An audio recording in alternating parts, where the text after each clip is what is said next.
Project Zero 2 shipped in 2003, and only 2 years later, the Xbox 360 and the PlayStation 3 would be taking up space in people's homes, and the 7th generation of consoles would be upon us. I personally remember seeing the future of gaming visuals first displayed in 2004 with Doom 3.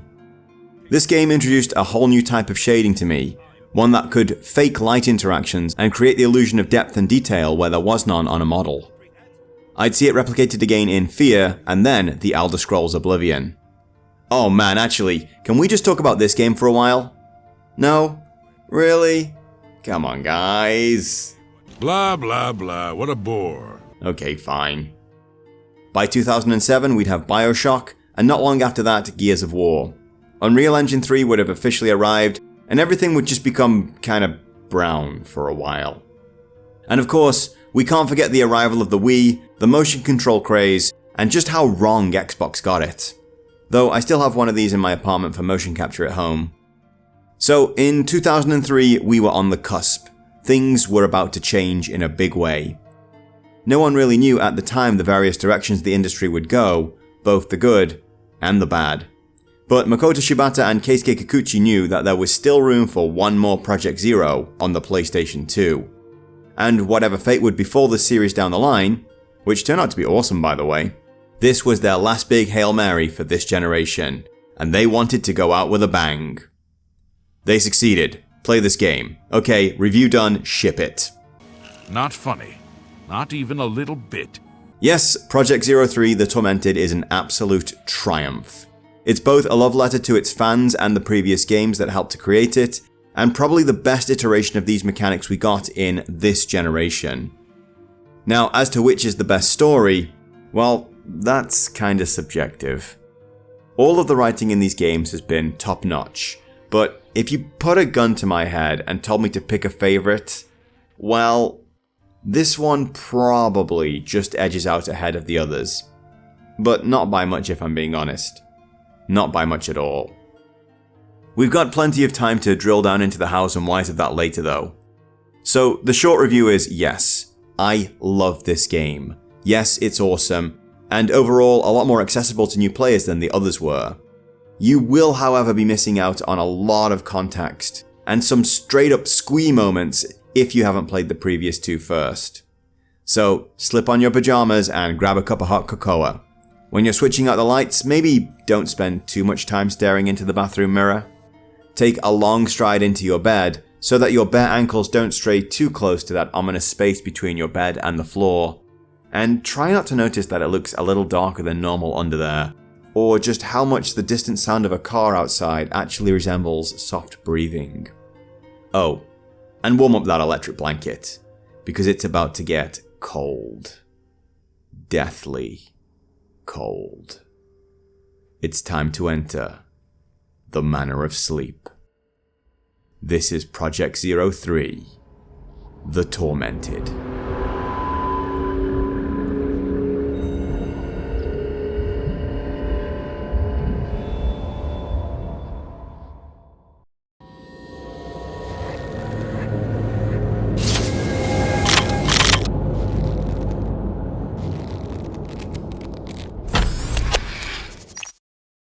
So, as with the previous two games, I played and recorded the capture for this one using the PC SX2 emulator.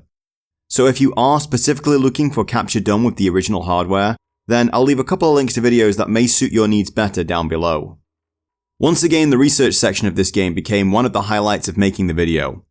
While Wikipedia isn't always the best place to get your information, it can be a good place to start, as you can chase up the various links and references to get the raw data you need for your analysis.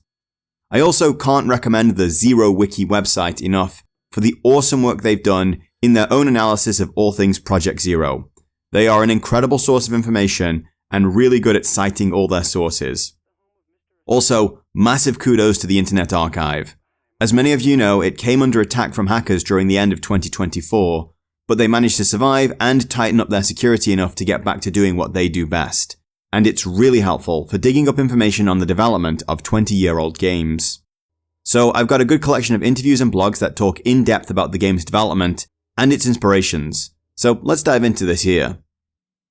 In a remarkable play of if it ain't broke don't fix it, Tecomo got their best boys Keisukei Kikuchi and Makoto Shibata back to helm their concluding chapter to the PlayStation 2 Project Zero saga.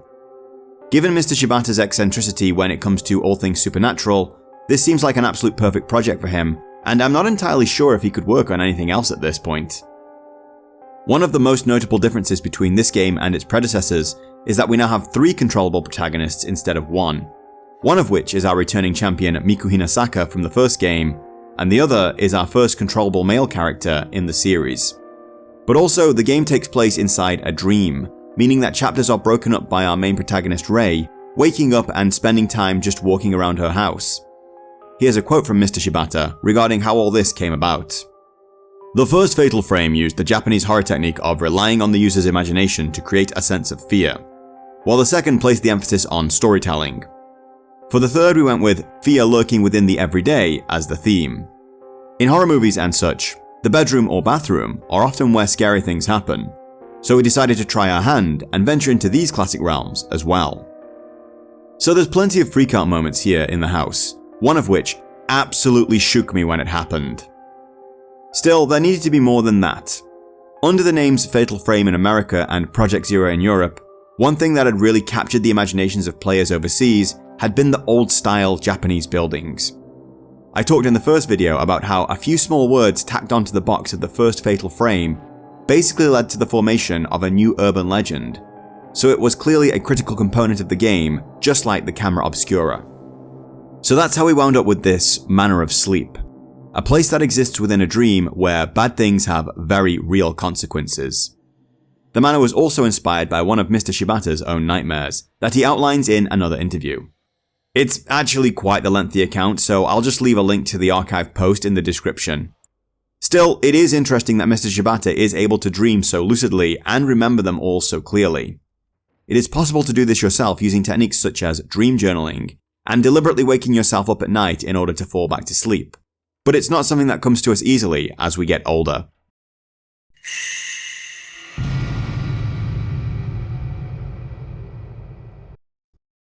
While there are 3 playable characters in this game, it's made very clear that our heroine is Rei Kurosawa from the very beginning.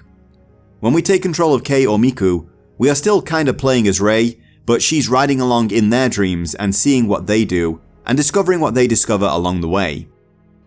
Rei is a little older than previous heroines in these games, who were more or less just girls around the age of 15 to 17, which really makes some of those alternative outfits you can unlock highly questionable.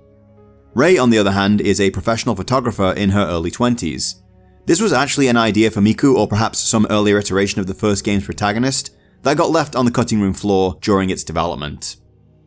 So, Rei's chosen career as a photographer of derelict and supposedly haunted houses explains why she's walking around this seemingly dangerous abode that was once known as Kusei Shrine, snapping pictures, which is how she catches a glimpse of someone who shouldn't be there.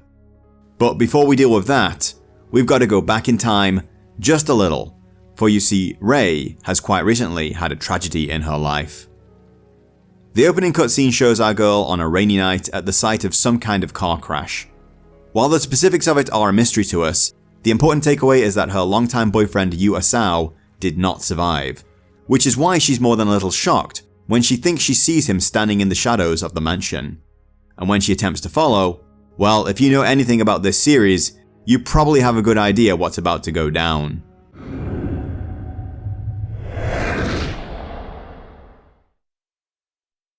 Somehow Rei has fallen between the cracks and arrived at the Manor of Sleep, a dream and a memory of what Kusei Shrine was in the past, and as she attempts to follow Yu into the depths of the shrine, she finds herself being chased by a cleaver-wielding ghost.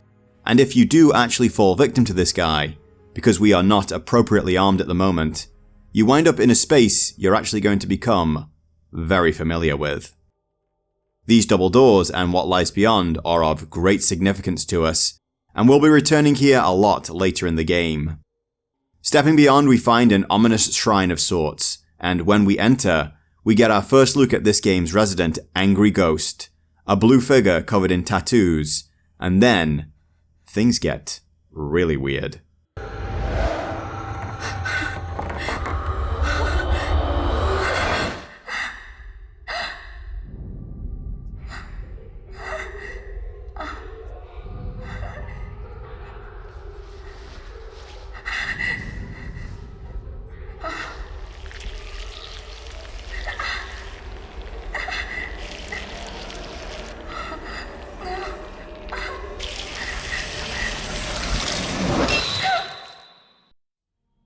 Rei is snapped out of this momentary nightmare by none other than Miku Hinasaka.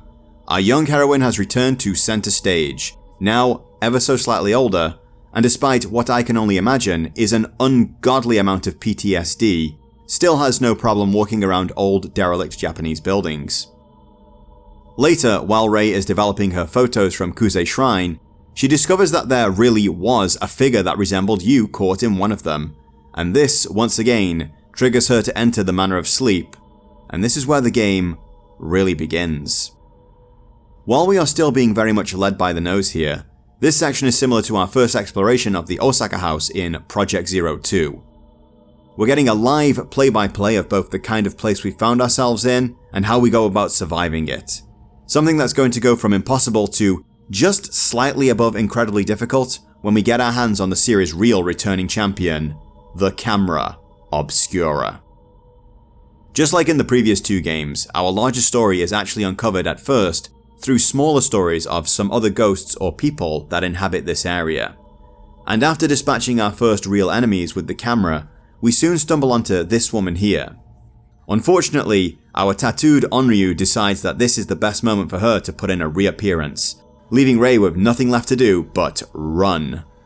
Unfortunately for her, it only takes a single touch from the tattooed woman to inflict a very powerful curse upon her. And we are very soon going to get a first-hand look at what that's going to do. Rei awakens from this nightmare on a rainy day in her house and is met by Miku, who's concerned that she's been having bad dreams for several days now. This is also where we get our first look at one of this game's unique features, that being Rei's house. Project 03 is part survival horror adventure and part detective sim. Well, kinda. The parts where we're in Rei's house are cute, refreshing, a breather from the constant tension of the mansion and its horrors, and there is something liminal about them. I for the life of me can't put my finger on it, but it's a similar vibe I get to walking around the Hilltop Center in Silent Hill 3 before it all goes to hell in a handbasket in there. I gotta replay this. The normality is so jarring, but in a good way. Anyway, this is more of an art direction topic, so I'll get back to our story. Among the strange things that start to become a regular part of Rei's life, one is that the pictures she takes with the Camera Obscura in her dreams materialize in the broken Camera Obscura she finds in Yu's room. You see, Yu was a researcher into folklore, myths and legends, and was in regular contact with another researcher named Kei Amakura. Kei and Yu were investigating, among other things, the work of esteemed folklorist Dr. Kunihiko Asao, a famous Japanese folklorist who, among other things, created the powerful cameras that serve as the primary weapons in these games, and also an interesting legend concerning a manor that only exists in a dream.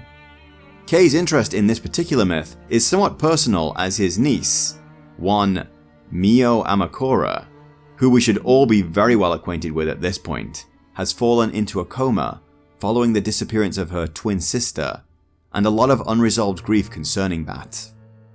Rei's second trouble is the very painful manifestation of a very exotic tattoo materializing and slowly spreading all over her body, almost like it's acting like some kind of timer, counting down to something.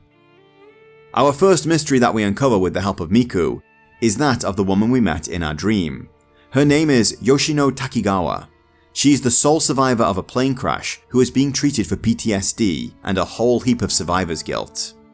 We discover from our investigation that she's been complaining about phantom pains, recurring nightmares about visiting a mansion in the snow, seeing ghosts, and a delusion of a tattoo slowly manifesting over her skin that no one else could see. Oh god, this sounds bad. And on top of that, when we do finally find her, we discover she fell into a coma some time ago, which may explain her pleas for us to wake her up if we see her. Unfortunately, we may be too late.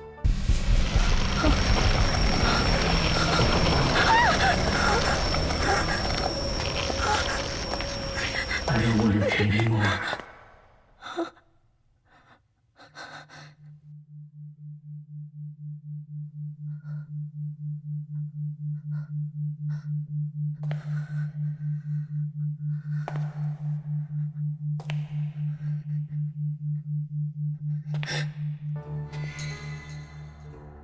So while there's still one hell of a mystery to uncover, let's wrap this up for the setup. We know that Rei is experiencing more than a simple recurring nightmare now, and we know how this story is going to end if we don't do something about it. We also know that our girl Miku is carrying all kinds of PTSD of her own concerning what happened to her and her brother in the first game, so you can bet your ass that she's likely to wind up in the same situation.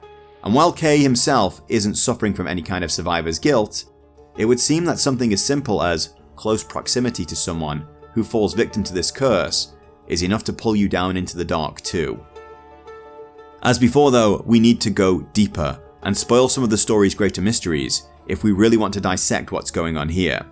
So if you're intrigued enough to want to explore this for yourself, well, maybe shut down this video and go do that now. Or at the very least, jump to the gameplay section. But for the rest of us, let's dive a little deeper.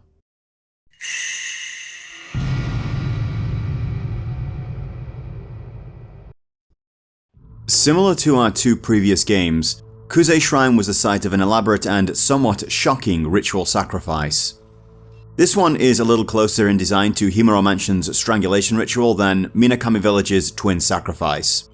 The shrine was run entirely by women, and it was a place people would visit to offer their grief. The specific target audience were survivors of tragedies and those with severe PTSD, the type you weren't just going to get over. Given the amount of natural disasters in Japan, such as earthquakes, avalanches, volcanic eruptions, typhoons strong enough to prevent Mongolian invasions, bear attacks, venomous snakes, to say nothing of armies of samurai murdering and burning their way through areas, and leaving the little people to starve and pick up the pieces in their wake, well, you can see how important a place like this might be to people, especially if the grief of these people can actually manifest as bad karma and create terrible supernatural events of their own. The grief of these people would be offered up to a chosen shrine maiden known as the Tattooed Maiden at Kusei Shrine, and would be literally etched into her skin.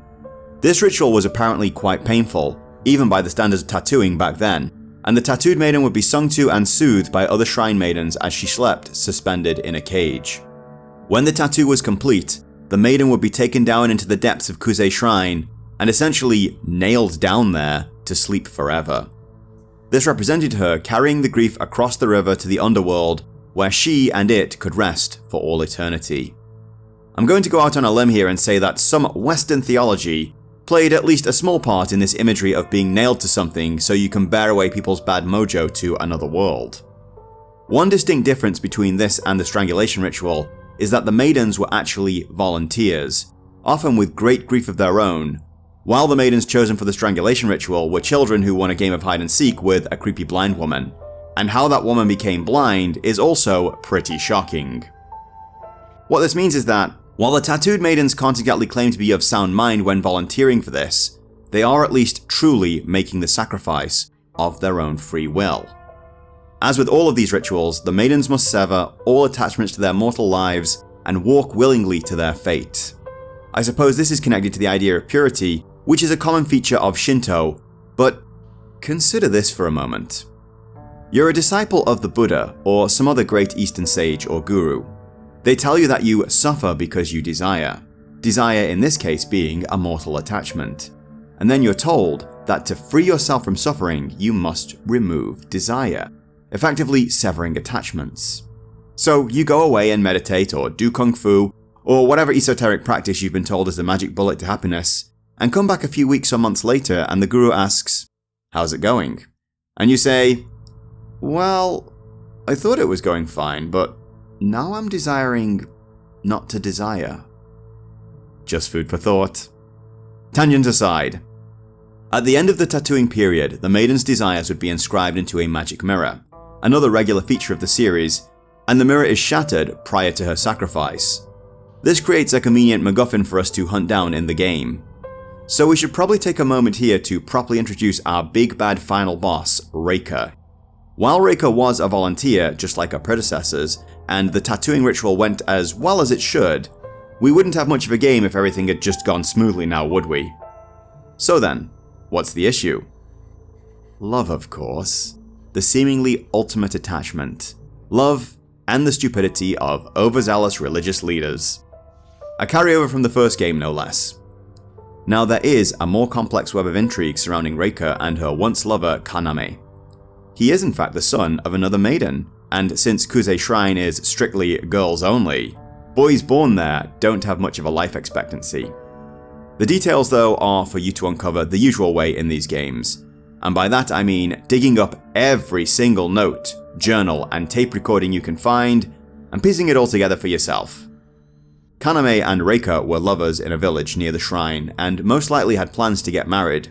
However, he decided to leave his home for some time and go on a journey of self-discovery of sorts. During that time, an avalanche or other disaster wiped the village off the map and left only Reika alive. Alone with no way of knowing if Kaname would return, she entered Kusei Shrine and became a tattooed maiden. Despite everything, Kaname was the one attachment Reika couldn't truly sever. In the endgame spoilers section of the video, we'll drill down into the real tragedy, but it's the outcome we're interested in here and, well, we've seen this before. The unleashing is a much slower process than the types of catastrophic event that swallowed Minakami village in a finger snap, and the shrine carpenters were tasked with building around Kusei Shrine to seal the malice of the underworld, even being sacrificed themselves as pillars of this new shrine. This is the ruin that Rei and Miku are exploring at the start of the game. Still, the power pulsed and grew and spread, and reached out into the dreams of those who were hopelessly grieving, who had lost everything, and trapped them in the Nightmare Manor where they would slowly but surely be consumed by it, and join the members of those who wander there for all time. So this is the pot of boiling water that our three heroes, and indeed Mio Amakura, have fallen into. And while they could just lay down and die, they've been afforded an opportunity that most of the others who wind up in here didn't get. That being the Camera Obscura and the ability to fight back. As with the first two games, there is at least one friendly ghost searching for a way to break this cycle of pain, and she is somehow able to manifest the camera within the shrine, possibly due to its proximity to Rei in the real world, and give all the characters a chance at holding out long enough to uncover the mystery, and find all the MacGuffins needed to put a stop to it, before they too become permanent residents of this place.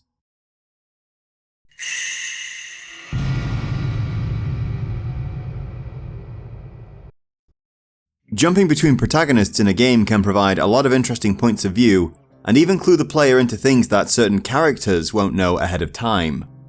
It can also be frustrating as hell. To be entirely honest, I'm not a fan of reading a book and then being left at a cliffhanger for one character's story while we run off to explore another. At the very least, don't overplay that cliffhanger part. There's also the issue that you may just not be as interested in one character's story as you are the others, and you may find yourself sighing and considering putting the book or game down to go do something else for a while. One of the more interesting modern examples of this was The Last of Us 2. I'm not going to critique this game because I haven't played it, but I am aware of a lot of players who dropped off once the perspective switched to a character they simply weren't invested in. So while seeing a story from multiple angles can be pretty awesome if executed well, it can also unravel your immersion and have you looking for better ways to spend your time. Luckily for us, Kikuchi and Shibata seem to understand this well and did a good job with their three-character setup. Our top billing and main protagonist is Rei Kurosawa. We've already touched on her story, but let's take a look at her design. You'll notice she's older than our previous heroines and is rocking the game's key colour of blue. Concerning her design, Makoto Shibata had this to say. The protagonist this time is quite a bit older compared to the previous games. That's right, the theme of the game involves tattoos that slowly creep across the skin, so we made the character older as someone whose appearance suits tattoos. She's 23 years old. I wanted to create a character who would endure the pain of tattoos, giving her a melancholic, sorrowful feel. Her key traits are cool, adult, and melancholic. The tattoos act as a timer, similar to the rope burns from the Curse of Himuro Mansion. While there is evidence that other characters in the game are experiencing them, we get it up in our faces with regular clarity when it happens to Rei. If the game did have a permadeath feature where wasting too many nights meant you ran out of time, I could see this landing a bit harder, but that kind of mechanic really isn't to everyone's taste. The original Hellblade has a very interesting take on this, and we should probably talk about it one day. Until then though, Medium has us covered here. Still, watching the tattoo spread, and some of the later dialogue between the characters as they begin to despair at the seeming hopelessness of their predicament, does instill a sense of dread and help build the tension to a powerful climax.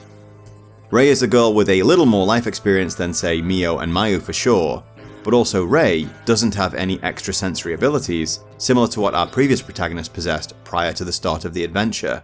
So her reactions to ghosts at the start are supposed to be more genuine. I'm not sure if they really landed that, but I get what they were going for.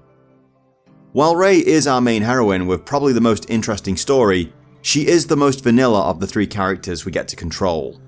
But fighting alongside her are returning champion Miku Hinasaka, who's now grown up a little, and our first male protagonist, Kei Amakura. That second name should be ringing all the bells for longtime fans.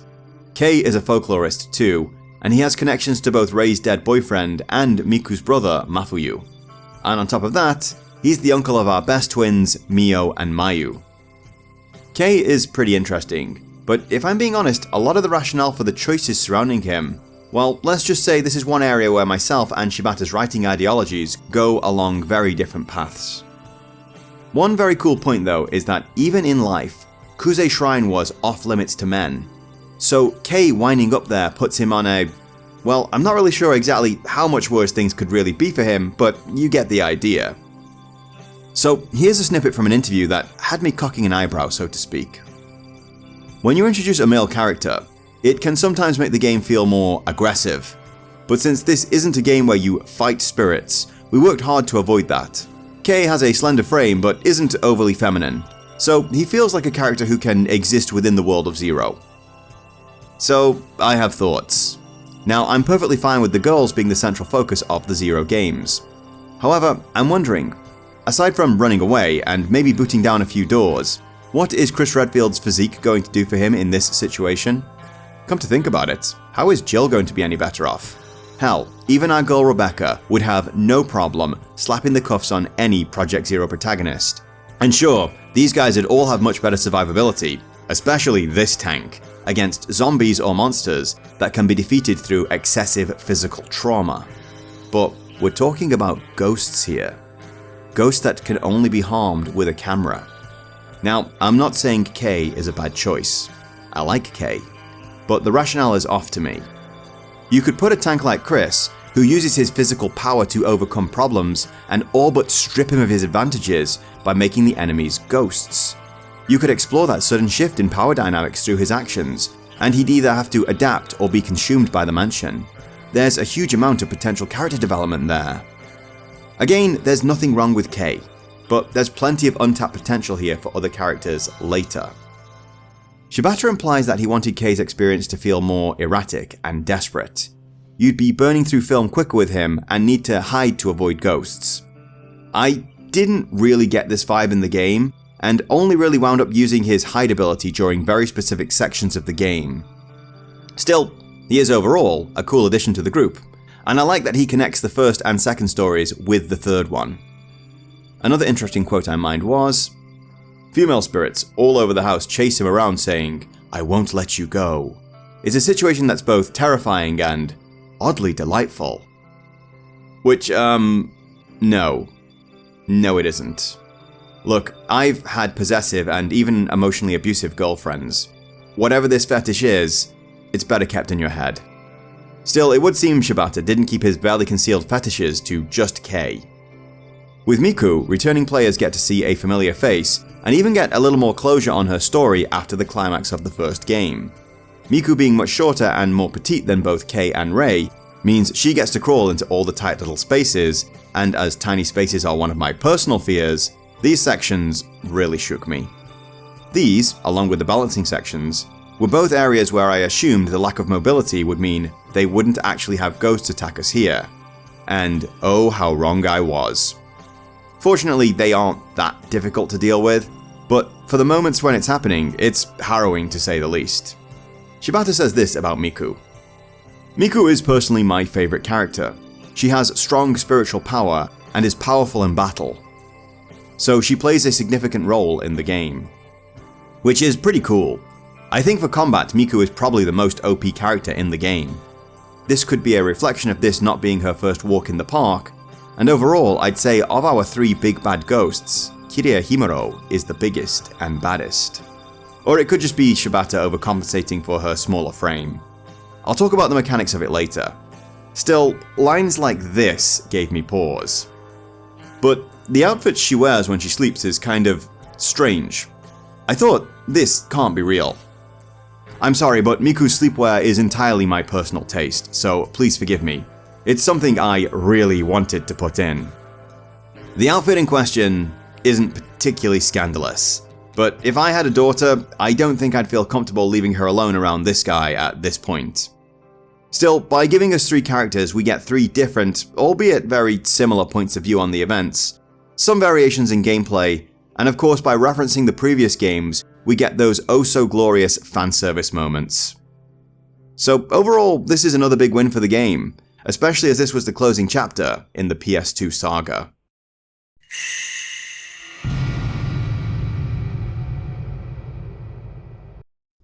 The first Project Zero was one of Tecomo's first PlayStation 2 games, but by 2003, the chipset had been well and truly explored and all of its potential mined out of it. The upgrade in graphics from Part 1 to Part 2 is a very noticeable jump, and while there is a jump from the second to the third, it's not quite as big this time around. It's also a little hard to compare scale here, as Minakami Village had multiple smaller locations connected by an exterior village hub. So while it was definitely more spread out, it's hard to say if it was actually bigger. The Manor of Sleep, however, is a sprawling mansion in and of itself that, just like the Spencer Estate and Himuro Mansion, we unlock piece by piece, finding shortcuts and new areas to explore, as well as literal sections from the previous games bolted onto it, to provide relevant context for our 2 secondary playable characters, and also to make longtime fans squee and giggle and gasp in shock when they at first find this place that they know and recognize, only to open a door and discover that what they expect to be beyond it isn't there at all. Since the manor is in a dream, it operates on its own dream logic, which is how the developers were able to create these moments that both excite and shock returning players. All of the Project Zero games have operated on a kind of dream logic, or perhaps nightmare logic would be a better term. Whether it's the way Himuro Mansion slowly pulls you further back in time with each chapter that passes, or the way Minakami Village is like an old movie stuck on repeat, these game worlds have always had their own rules. This allows for areas to be reused and repopulated, and offers chances for surreal and bizarre moments to pop up even in areas that you've become familiar with. The Manor of Sleep is very much the same, and probably more so since it actually exists within a dream. Dream logic as a mechanic or storytelling device is something developers have to be careful with, because it can be executed very badly. Case in point, I played and reviewed Observer in early 2024. 24? And that game does not do a good job with this concept. The mind dive sequences in this game just straight up throw out the rulebook for reality and simply try to overstimulate and disorient the players to make them feel vulnerable and lost. Unfortunately, this method all but removes any agency from the player, who is completely unable to make any kind of informed choices about what to do next, and led me to just holding the forward key and letting the game roll by like some kind of extended cutscene until something actually happened that I could influence. In short, it wasn't fun. Where all these games absolutely nail it is that, while there are bizarre rules governing these spaces, they remain consistent throughout the whole game. So we are able to learn them and operate within them, but more so when the game does break those rules, we know something has gone very wrong. A great example of this is Kusabi showing up and the camera not working on him. In both Miku and Kei's segments of the game, we have the privilege of exploring areas from the 2 previous games that have somehow become grafted onto the Manor of Sleep. What's cool is these areas remain throughout the game, meaning we can visit them with other characters. So, that's a rule. While it seems the layout of the house can shift depending on who's in there, it doesn't change once an area has been accessed. When we enter these areas, returning players get that little squee moment, but also a sense of undeserved security. Cool, I know this area, I've been here before, I can handle this, and then the game does this.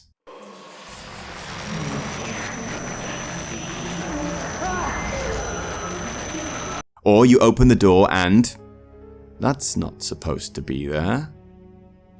While this doesn't break the logic of the manor, it shatters the illusion that this is some kind of familiar space and that we've got this no biggie.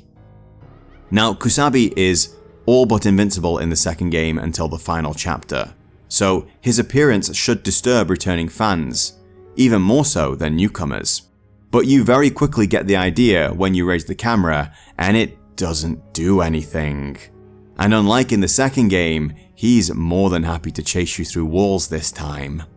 So this is a great application of dream logic to create something familiar and then shatter that illusion of familiarity and the perceived safety that comes with it. As before, the Manor of Sleep draws on numerous different ideas from Shinto and Buddhism. What we now call Shinto was once upon a time a collection of mostly separate spiritual ideas developed by different communities of people from all over Japan. This is why there are so many gods and variations on their worship and different myths and legends that arise around it. Way back in my video on Project Zero or Fatal Frame 1, I talked about Hitobashira, the human pillar. This is what you'll discover if you do a cursory search on human sacrifice in Shinto. As I said in that video, it seems unlikely that this actually happened, but it is brought up in this game. The carpenters who built over Kuze Shrine were all sacrificed as pillars to hold back the darkness from below, and we even have to hunt down their spirits in one of the chapters. I'm not going to dive deeper into all the different inspirations this time, though Mr. Shibata's dreams and childhood experiences, especially with a woman pushing a trolley, all wound up in here, along with old myths and legends and characters from various movies that the team watched.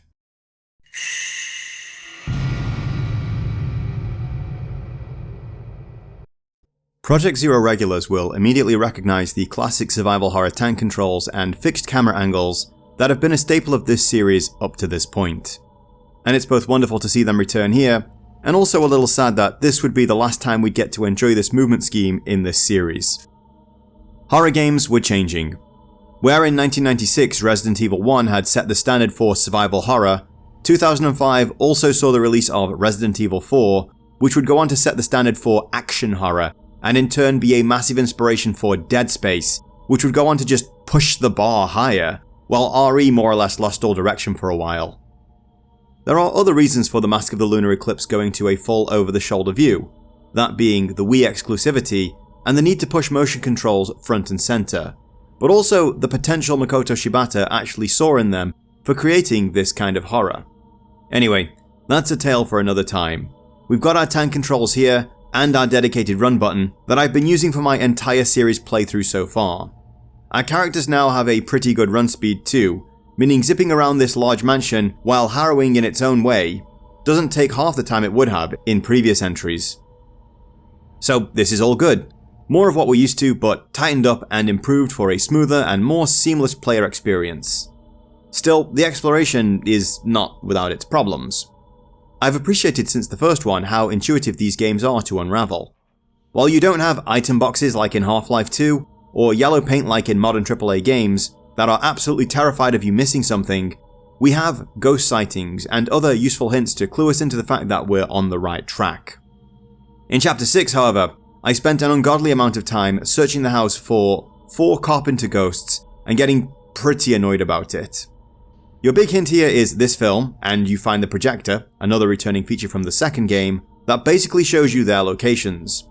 But low-resolution black and white grainy film of Japanese-style rooms in a Japanese-style mansion isn't the most helpful hint, if I'm being honest. We'll call it a minor gripe though, as it's the only time this has happened in the whole series so far. The previous games did an incredible job of extracting the most mileage out of their locations. Himuro Mansion was quite small for a survival horror location, which led to the whole space being covered many times over, and I think that just about every house in Minakami Village is visited at least twice. In this game we have a lot of reasons to retread the same ground as we have multiple characters to do it with, but I'm gonna say that by the end, it was getting a little tedious. The mansion is much bigger than any of the previous locations, and the last 2 chapters have us more or less covering the entire grounds in search of multiple items with different characters, at a time when things really should have been ramping up for the finale. Still, as we explore, we are constantly assailed with new ghosts to find and lots of environmental storytelling to uncover. This third entry sees the return of all manner of notes and files that serve as our major storytelling devices throughout most of the game. In fact, we have a new UI feature in the form of Rei's notebook, where she keeps very well organized and detailed notes about the people she meets, the places she visits, and the events she witnesses during her harrowing nightmares. This is actually really useful, as it may not always be apparent what you're looking for when you wake up in the mansion, and a quick read through her notes may drop some clue as to where we need to go to find the next point of interest or puzzle piece. As these games have progressed, puzzles have been downplayed a lot from the first game. Himuro Mansion was full of all kinds of puzzle locks and challenges to stump the player for a while, and while there are some of these in Project Zero, 2 and 3, most of the puzzles are of the kind where you have to find one or multiple items by running over the whole house and bringing them to a location where they can be used. This isn't a terrible thing, as survival horror offsets that by making the location part of the puzzle. Moving through different areas comes with different risks of combat encounters that can in turn reduce your resources, be it either film for the Camera Obscura from fighting or health items from getting hit while trying to run away. Given how big the fully unlocked manor is, there's plenty of reason to spend a little time staring at your map and planning your route around the place before setting out on your next adventure. Further strategy is added here by the fact most health items and blue film boxes respawn every time you re-enter the manor. In previous games, respawning items only happen between chapters, but as the Manor of Sleep has several exits that you can just walk through to peace out of the nightmare, you can refresh all your pickups mid-chapter, as well as get a full health restoration and save your game in Rei's room. So there's a lot here that we already know and love, and aside from a couple of rough edges, it's all been tweaked and sanded down to the smoothest version of these mechanics we've seen so far. So let's talk about a couple of the monkey wrenches that the game throws into the proceedings. Since the Manor of Sleep is somewhere you visit when you sleep, we also get to spend some time as our heroine Rei in her house in the downtime or daytime between chapters. This is probably one of my favourite features of the game, even if it is a little basic in execution. I really like little hub worlds and safe houses that we can retreat to in games, especially when we can unlock more secrets in them with subsequent visits. There's also the idea that we use this time to do some detective work and uncover elements of the mystery that we are presented with in our nightmares. An early example of this is how we first meet Yoshino Takagawa in our dreams, and then after waking up, have Miku dig up some information about her that leads us to the hospital where she's locked in a coma and lets us see the final form of the curse. While we do find journals and notes that can go straight into our files, photos taken in the mansion need to be extracted from the Camera Obscura, developed in Rei's darkroom, and then handed off to Miku to look into for us, before we can extract any significant meaning out of them. Just don't do what I did and forget to do this until right before Miku is taken out of the game. There are ghosts to snap in the house and numerous set pieces that really help with that feeling of horror in the mundane that Kikuchi and Shibata were talking about in their interviews. Where it all fails though is that it's all very superficial. Certainly I like finding things like the spirit radio and other little trinkets around the house, but nothing that we do here really matters to the story. There was a great opportunity to hide all kinds of interesting moments here that could have impacted what endings we got, or maybe helped us access secret areas in the manor, but nothing like that ever comes up. And hey, maybe some of this stuff just had to get left on the cutting room floor. Maybe it slowed the pacing too much, or there were some other reasons the developers just couldn't get it to work. Either way, none of this is bad, it's just a little underused. I've also heard some people say that the real-world sections can be somewhat invasive into the gameplay. They felt like that just as the story was getting good, they were pulled out of their immersion and made to deal with mundane tasks, only to be further story-blocked when they finally returned to the house to be in control of a different character. This wasn't my personal experience. In fact, I really appreciated these little refreshers. It was like coming up for air after being held underwater for a little too long. And I actually wound up playing the game in shorter sessions overall because of it. This is just a preference thing though. Some people are just going to like a feature like this, and some aren't. I do have another reason for this, but we'll get to that when we talk about the combat. The next big addition we have here then are our multiple characters. Miku and Kei, for the most part, play the same as Rei. However, they have their own versions of the Camera Obscura, which need to be leveled up independently. Though I think they share a collective pool of powerful camera films in this one. I'm not 100% sure about this, But when it became very obvious that I was approaching the end of Kei's story arc, I used all the Zero film in his inventory on one of the final fights, and then Rei didn't have any in her inventory later on, and I'm pretty sure I picked some up as her at least once. Kei probably has one of the most interesting sections in the game, because at the start, he is completely unarmed and has to hide from ghosts. This is basic, but not bad. It also doesn't last too long, thankfully, so it never really becomes frustrating. I was a little worried at first that all of his sections would be stealth only, but he soon finds a camera of his own in the mansion, which basically renders his hiding ability more or less useless, except for specifically scripted sections. While all the cameras have the same upgrade system that we're used to from previous entries, that is to say, spirit points collected from battling ghosts are used to upgrade different features of the camera and make it more powerful, Miku's is a little different.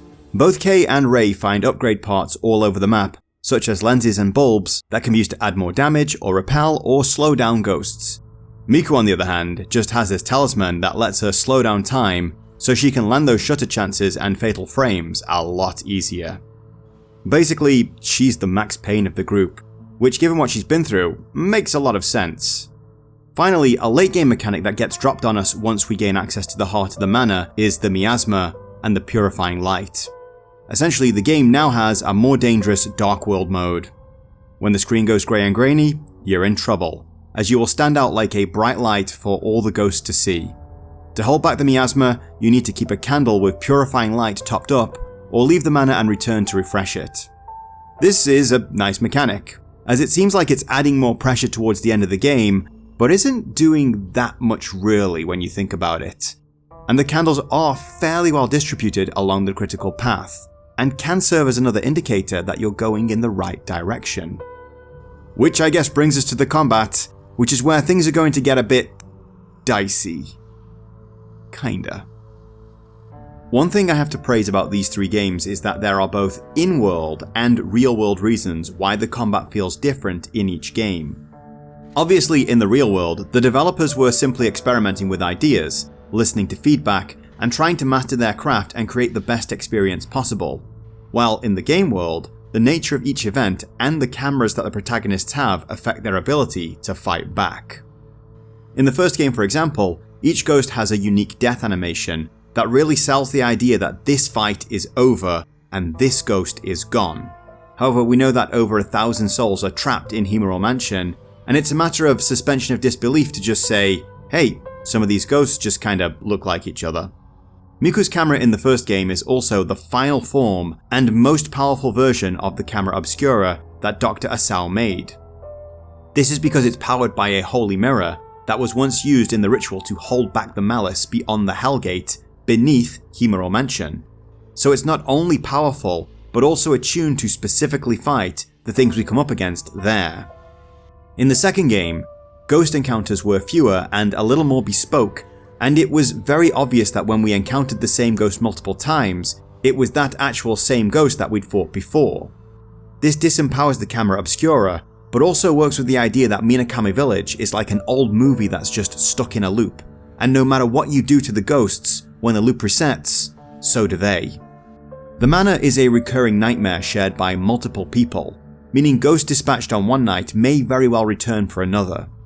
There are still a few random encounters that can happen at the worst possible time, like when you're balancing on roof beams, but overall, you know that when you enter a certain area, you are about to step into a specific ghost domain. This can be good and bad depending on how you look at it. I got really fed up with having to constantly deal with this hairbrushing ghost, for example. No, I'm not going to name her, play the game and figure it out. And that's an issue. I wasn't scared that I had to run through her room. I was kinda inwardly sighing and thinking, okay, let's get this over with. That being said, it's a lot easier to just run away from battles this time if you want to, as most ghosts won't chase you through doors. Still, taking them on is how you get good at the game, and how you land those fatal frames, and how you reap all those sweet spirit points and upgrade your camera, and make the game easier for yourself. Much like with the second game, each ghost feels like its own unique enemy. In fact, in interviews with Kikuchi and Shibata, they described wanting ghost battles to feel like mini-bosses rather than fodder enemies. There's a few easy to hit slow movers, but when they're coming at you in pairs or even threes, they can be hard to handle. Still, I rarely felt like I was battling the scenery as well as the ghosts like I did in the previous games. There was the occasional moment where I had ghosts more or less invisible until it was too late, but overall I could change my position to remove battlefield advantages if I had to. Ghosts also get stronger as the game goes on. The woman combing her hair, for example, starts with a simple dive attack, but eventually gets a ranged attack. This is kind of annoying though, because she uses it from a distance, with obstructions between you and her, making it almost impossible for you to get a shot off at her in time to prevent her attack. She also gets this fake out attack around this time too. All of this serves to make the ghosts stronger and more dangerous, but in the end, these are patterns you can figure out and take advantage of. The first time this little maiden girl nailed me through the foot was also the last time. Once I knew the tell, I knew I had a wide open point blank shot being served right up to me on a platter. Still, putting me up against 3 of them was a hell of a battle. There are some enemies that are borderline unfair with how small their fatal frame windows are and how little damage anything else does to them. These fast moving cleaver guys are not going to stop their animation for anything shy of a shutter chance or a fatal frame, and their window is fractions of a second. Later in the game, when you have lenses and powers to slow them down, it's not quite as bad. One very cool feature is that the ghosts all have their own unique noise or music that signals their arrival, and this usually plays long before you see them, so if you really just want to nope out of a fight that isn't mission critical, well, you can bolt for the doors as quickly as you can. So overall, this is easily the best form of the combat I've played to date. It has all of the pros of the Wii version of Project Zero 2, without the con of the lock-on feature that rendered too many fights almost trivial. It's balanced, it's interesting, and the ghosts are as well designed as in all the games. So it may come as a surprise to you that I wasn't enjoying myself that much.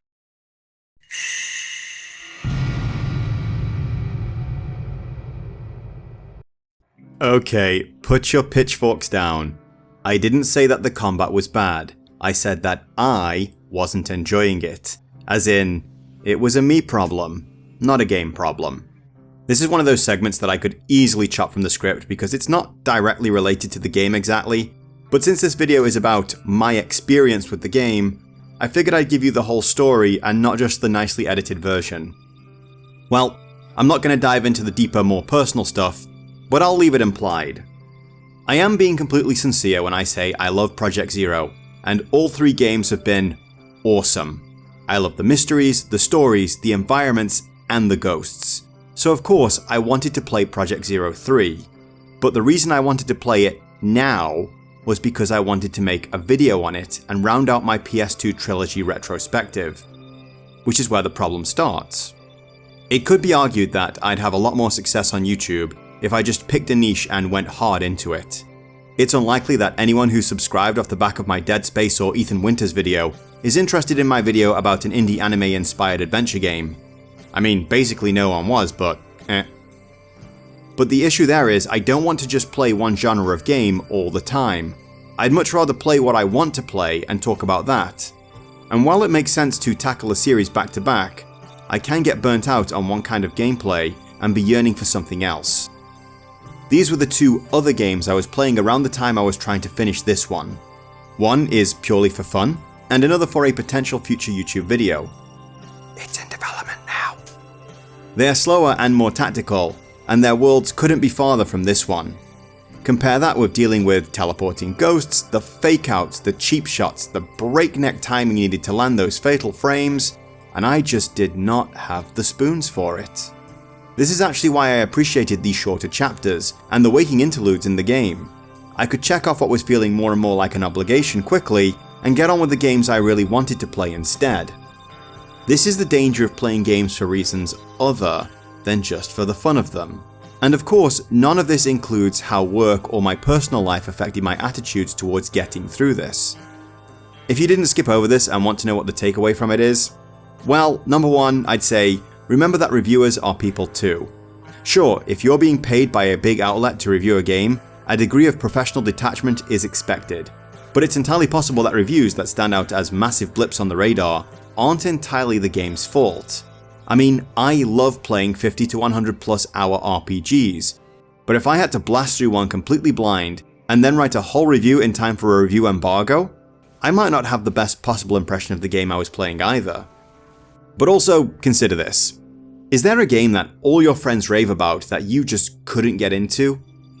Well, maybe give it another try one day. Make sure you've got your sleep and stress all squared away nicely, and you've really got the time and patience to try and figure out what it is others like about it.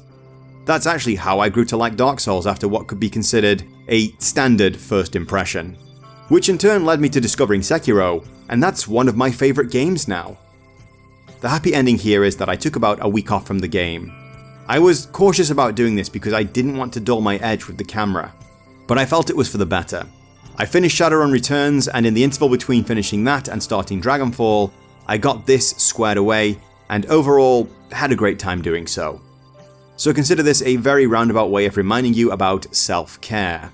Seriously, we're all human, and we all live complex lives. Make sure you aren't letting your negatives overpower you, and in turn negatively impact the positives.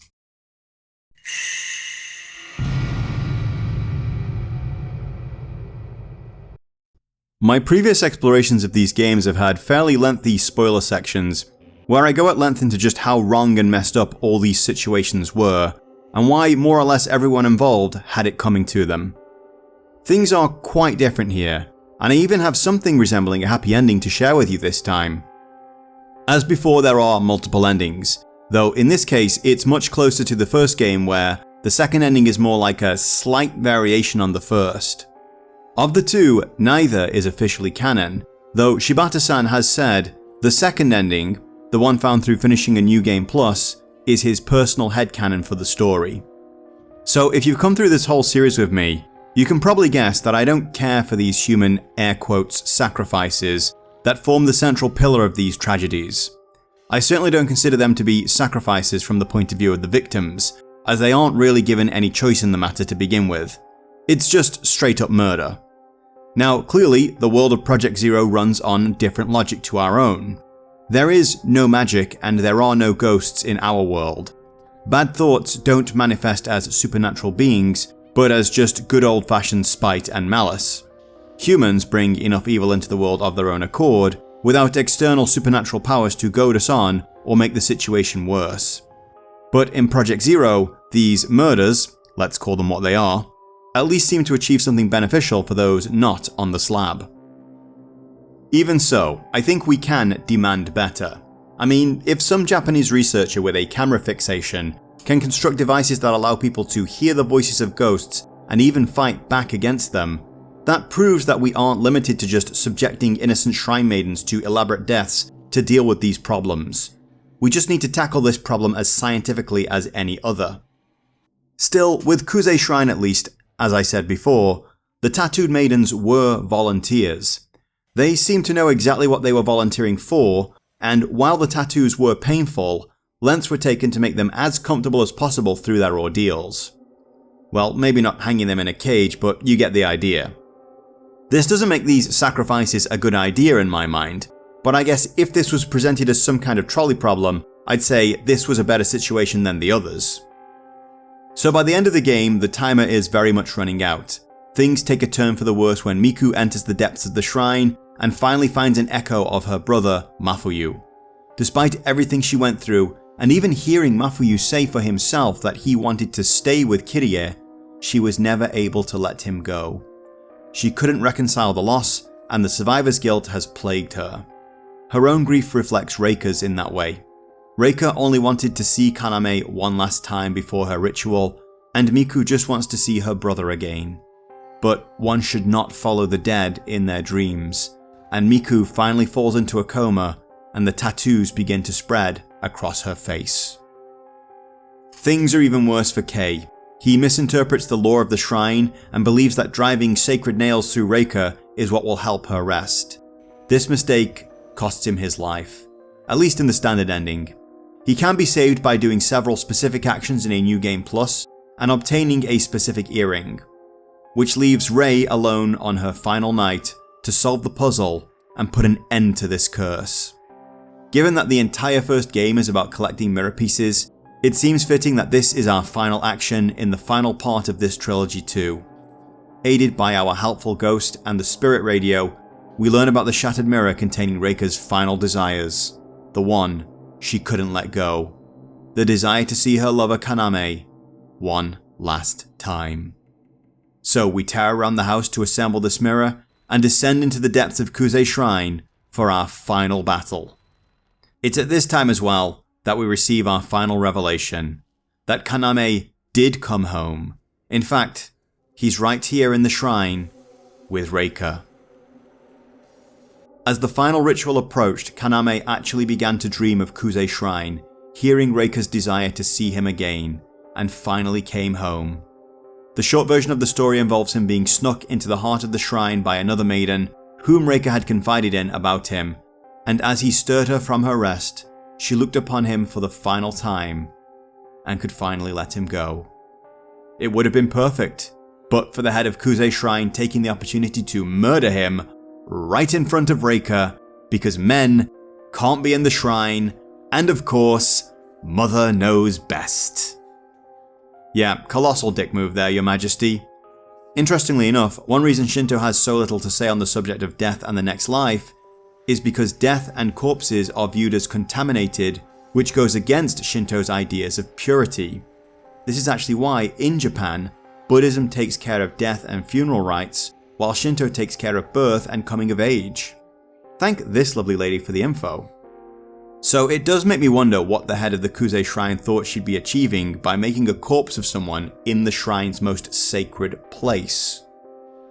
After finally defeating Reika in what is one of the game's most interesting boss fights, Rei takes the bodies of her and Kaname down to the Great Lake beneath the shrine and places them in a boat and pushes them across to the land of the dead, where they can be together forever.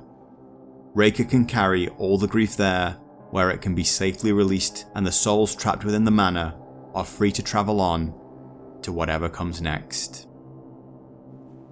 In the aftermath, Rei and Yu have a final meeting where he takes her tattoos and carries them across to the land of the dead so that she can awaken and live out the rest of her life. Miku awakens, and if you're doing a replay and played certain cards correctly, so does Kei. And we even get a little closure on Mio's story too. And just for once, they all live happily ever after.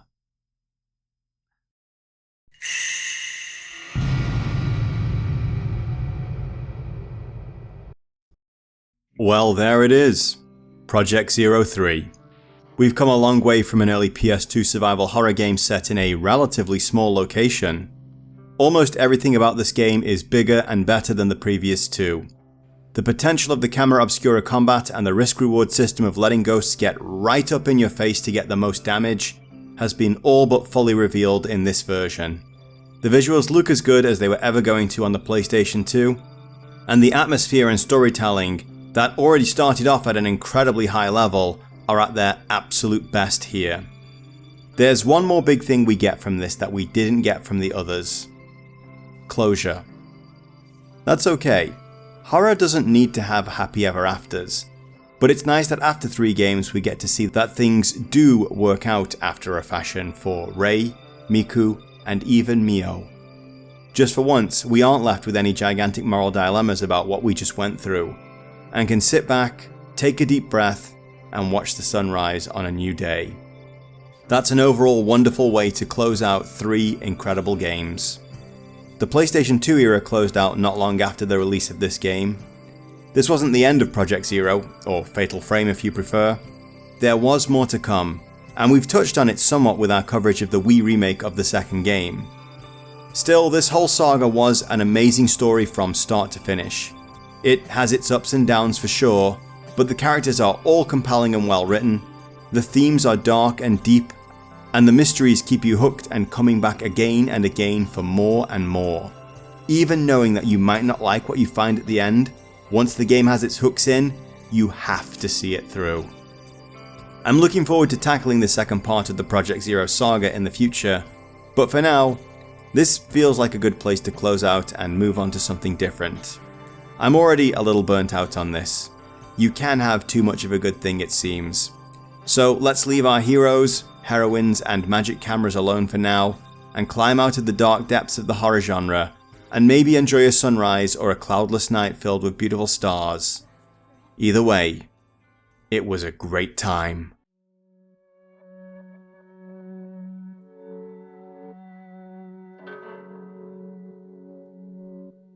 Well, welcome to the end of the video, all of you who stuck it out here with me. I've had a lot of fun with these 3 games, and putting together their scripts kept me busy during some of my quieter days at work, and helped me take my mind off just how damn cold my feet were. I will definitely be back to cover Lunar Eclipse and Maiden of the Blackwater at some point, but I think I want to step away from the horror genre for a while, especially for content. I picked up Hollow Body over Christmas, and I'm having a pretty good time with it, and I definitely want to try out Crow Country at some point too, but I'm not sure I want to cover them here. I'm back in an RPG headspace, and my next project is a video on the Shadowrun trilogy. I've already finished Returned and Dragonfall, and oh god, Dragonfall is good. I probably would have recorded all my capture for Hong Kong already, but with the holidays came new games and a lot of distractions. I'd also like to spend a little time playing the 16-bit Shadowrun games too, and include an honorable mentions section for them. So you might not be seeing my next video until sometime in March. YouTube doesn't really like people taking time off, unfortunately, so please keep an eye out for posts and updates. Go follow me on the social medias, maybe join my Patreon if you want to support the channel, and just do whatever you can to boost me when you see me. I'd really appreciate it. Anyway, it's a new year, and the world is literally on fire with wars, tyrants, and an actual megacorp boss using his wallet to bully democratically elected politicians into submission. So with all the doom and darkness on the horizon, let's enjoy what little moments of respite we can. Enjoy some games, look forward to some new releases, the big and the small. This campervan game looks dope as hell, and there's a demo up on Steam for you to try now. And maybe, let's try to just be a bit nicer to each other where we can. Until our paths cross again on the road to the tower, my fellow nomads, long days and pleasant nights to you.